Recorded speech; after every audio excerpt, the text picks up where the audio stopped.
Les musulmans du monde ont célébré le 9 juillet 2022 l'Aïd el-Kébir, communément appelée la fête de la Tabaski ou la fête du sacrifice, qui correspond aussi à la fin du pèlerinage à la Mecque, le Hajj. La fête du sacrifice est donc un jour de grande célébration pour la communauté musulmane. Ici au Cameroun, dans le département du Mungo, région du littoral, hommes, femmes et enfants, drapés dans leurs beaux gants d'ora et pagnes, ont imploré la miséricorde d'Allah à la grande mosquée de Konsamba. Ils ont saisi l'occasion de cette fête qui leur rappelle la soumission d'Abraham à Dieu lorsque celui-ci avait demandé de sacrifier son fils Ismaël pour demander à Dieu de toujours inspirer leurs actes. Durant cette grande célébration, 4 articulations ont marqué le sermon de l'imam. Pour la prière d'aujourd'hui, j'ai passé 3 messages. Je crois 3 messages importants. Le premier, j'ai passé le message aux fidèles d'imiter notre prophète Abraham pour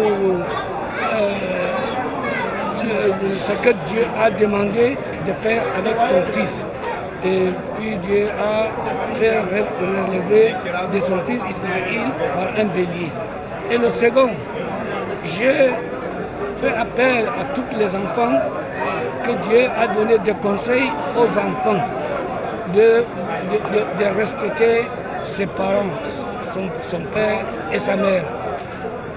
Et le second que j'ai dit pour la paix de notre pays, le Cameroun, que Dieu accepte nos prières et que Dieu fait que le Cameroun soit un pays de paix, un pays d'amour. Voilà le message d'aujourd'hui. La paix. Cette denrée, devenue rare dans le monde, a longuement été invoquée par l'imam à l'endroit du Cameroun. Tout le monde donne raison à notre président de la République, son Excellence M. Paul Biya. Et c'est l'une des raisons, à mon sens, l'une des raisons pour lesquelles notre grand imam s'est longuement appesanti. J'allais de plus de 80 à 90% de son message a été axé sur la recherche ou bien la quête perpétuelle de cette paix qui est une denrée rare, surtout à cette période de crise au niveau mondial et au niveau sous-régional.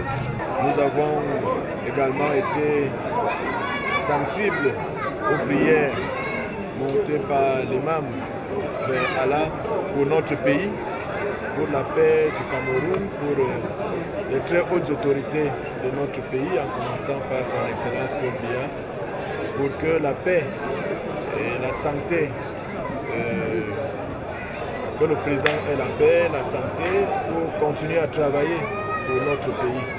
Et cette paix également dirigée vers notre beau département, que les communautés vivent ensemble dans leur diversité, pour que l'unité et la prospérité soient toujours des éléments importants qui nous font vivre pour la promotion de notre pays. Il faut dire que cette fête du sacrifice dans le département du Mungo a été l'occasion de démontrer à la face du monde la parfaite symbiose, la cohésion et le vivre ensemble qui existe entre la communauté musulmane et chrétienne. Un vivre ensemble qui est une réalité effective et palpable dans le département du Mungo. Je ne saurais pas dire comme vous que cette symbiose qui se construit parce qu'elle existe. Elle est réelle. Au contraire, là nous avons la manifestation de sa réalité et non pas de son processus de construction.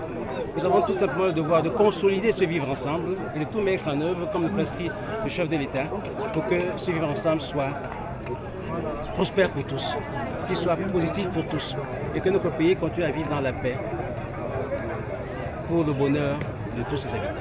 À l'issue de l'office qui s'est tenu tôt à la grande mosquée de Konsamba, un sacrificateur a égorgé un bélier.